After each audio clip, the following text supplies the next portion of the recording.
Hi, this is Tracy. This weekend I had a song go through my head. Have you ever had that happen where you hear something on the radio and then it just kind of triggers things that bring back memories for you? And for me, I was listening to a radio station in the car and I heard the Somewhere Over the Rainbow song. And what it did was it brought me back to being a little girl. And I don't know about you, how old you are, and if they had VCRs in those days, but they did not when I was growing up. And so The Wizard of Oz, just like the many fairy tales that we watched on TV on an annual one-time thing, was really special to me. And I think it opened up a world when it came out, or certainly when I was allowed to watch it. It was out before I was born. What it brought to everyone was this sense of joy and this forever place, this happily ever after land of the make-believe. I mean, we hadn't really had that. So, you know, as I look back and think about that all weekend long, I'm thinking, what were the lessons that they all learned? And do they relate to anything narcissistic? I swear to God, I'm losing my mind. Everything is like coming in and it's like, wait, there's something narcissistic about that. Not as much as I just think that there's some really good lessons in there that I think that we should all make sure that we know about. And for one thing, I'd like you to think about who your favorite character is. If you're a girl, there's a really good chance that it was Glinda, the Good Witch of the North. Glinda with her beautiful gown and that sort of royal crown that was made of whatever that sparkled, and her arrival by Bubble, right? I mean, that is cool crap when you're a little kid. Everybody wanted to be her. I think, of course, she was my favorite. But I think that in learning about her and in knowing and wanting to be this make-believe good witch that comes down and saves everything.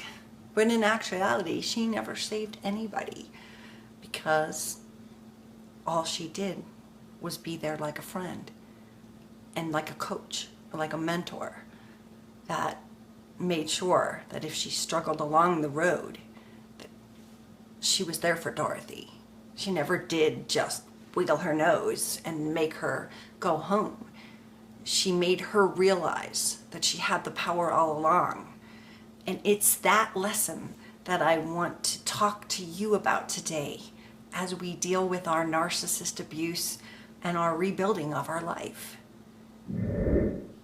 We had the power all along. And I want you to think about that. And I want you to remember, just because you've forgotten it right now, the narcissist has gotten you so down and your head is spinning and you think you're crazy and nothing makes sense and nobody believes you. Maybe it's because you were in the land of Oz. That life was a fairy tale and it wasn't a happy ending. If we look at the journey of the Wizard of Oz and Dorothy's traveling from Kansas to Oz, we look at the things that movie, that icon and fabric of our lives, if we look at the things that were never real before, good witches and bad witches, ruby slippers and munchkins. How about the Lollipop Guild? Oh my God, I wanted one of those lollipops so badly. It was awesome. If we look at what happened on Dorothy's journey to get back home, we can see a lot of similarities between her journey and ours to get over a narcissist. I'll tell you how. When Dorothy found herself in the land of Oz, a place she could never even imagine, not only was it Technicolor, but it wasn't what she thought it was. Life was different somehow. But Dorothy had a goal. She wanted to go back home. Dorothy had a mentor, Glinda, to help guide her. She sought help from others. And that's what you have to do right now, is you have to find someone that you can talk to about this narcissist abuse. There are counselors, there are free services, and there is help out there. Find a meetup near you, start a meetup, and people will come. And all you need to do is support one another. It's pretty easy. So like Dorothy, turn to your friends. In the end, she got it done, right? She went home. She found out she had the power all along. And we are finding out that we had the power all along. It's just been smooshed and smooshed and smooshed by the narcissist that has emotionally and verbally, sexually, financially abused us.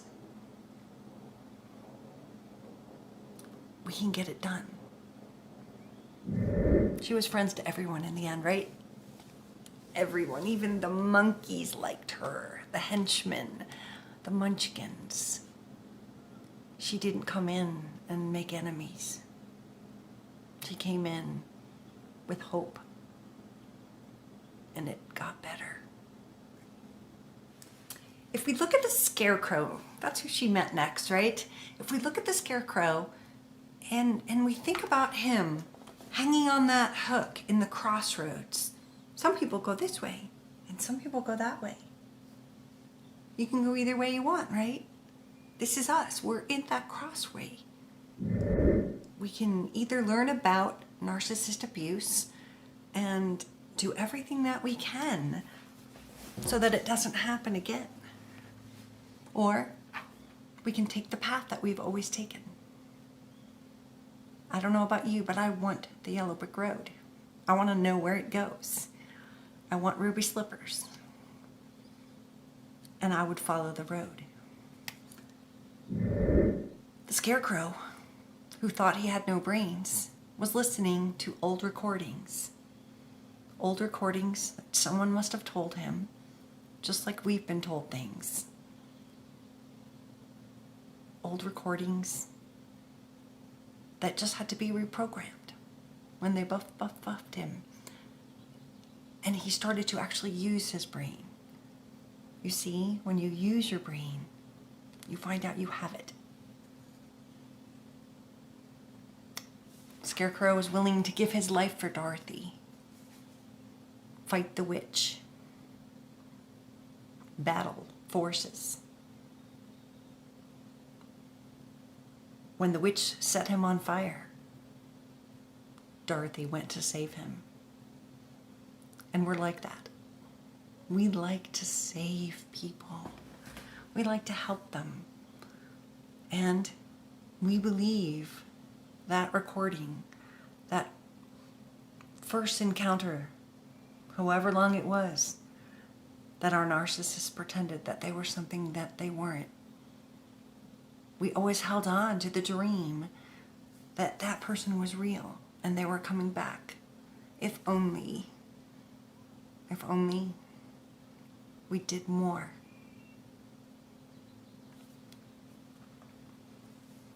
Do you remember the song? It was by America, and the line was something about God never did give nothing to the Tin Man that he didn't already have.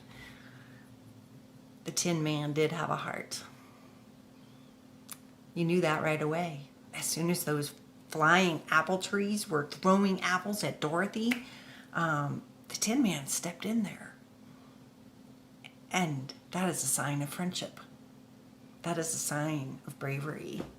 And that is a sign that you can love. He thought because he didn't have something ticking inside his chest, he couldn't love. But that's not true. Because we all have something ticking inside of us. And we can love. We know how to love. We've just been loving the wrong person. We have to love ourselves first.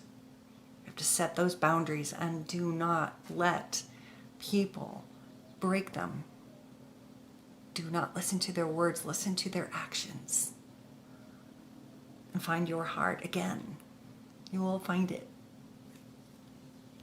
I don't know about you, but I kind of thought the lion was cute. You know, just this sort of little wimpy, you know, and then he was scared when the dog barked at him, little Toto. I felt bad for him. Go figure. Let's think about that. I'm a caregiver, right? Of course I'm going to pity the one that has no bravery. He needs help. I'll help him. The lion had courage all along too. He was brave.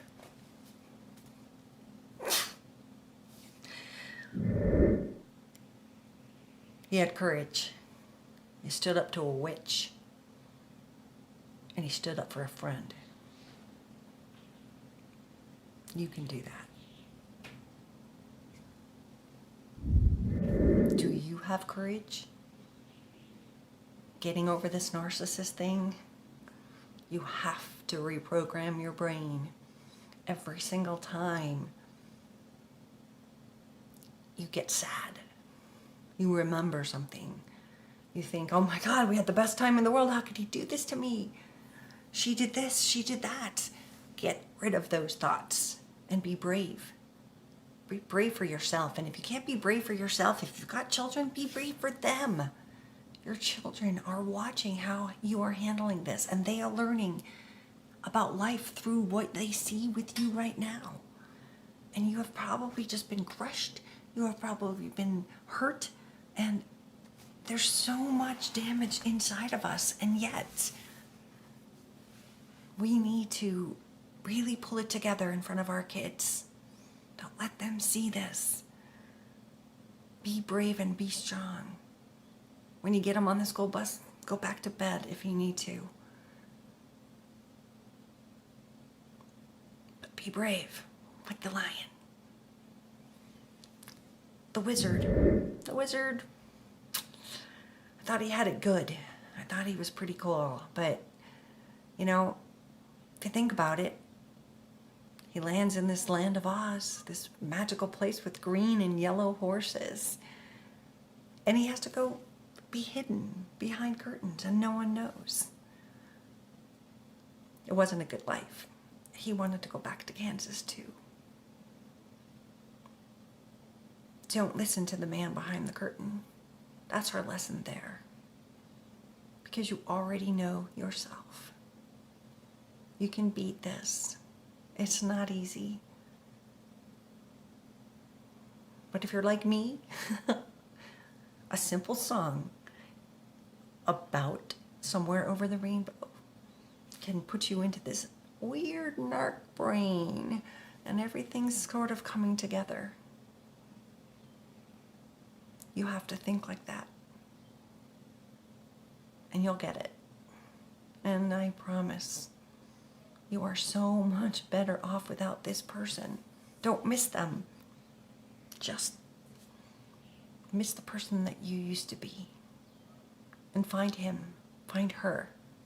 Be that for yourself. We may not have witches arriving by bubble, but there is a somewhere over the rainbow.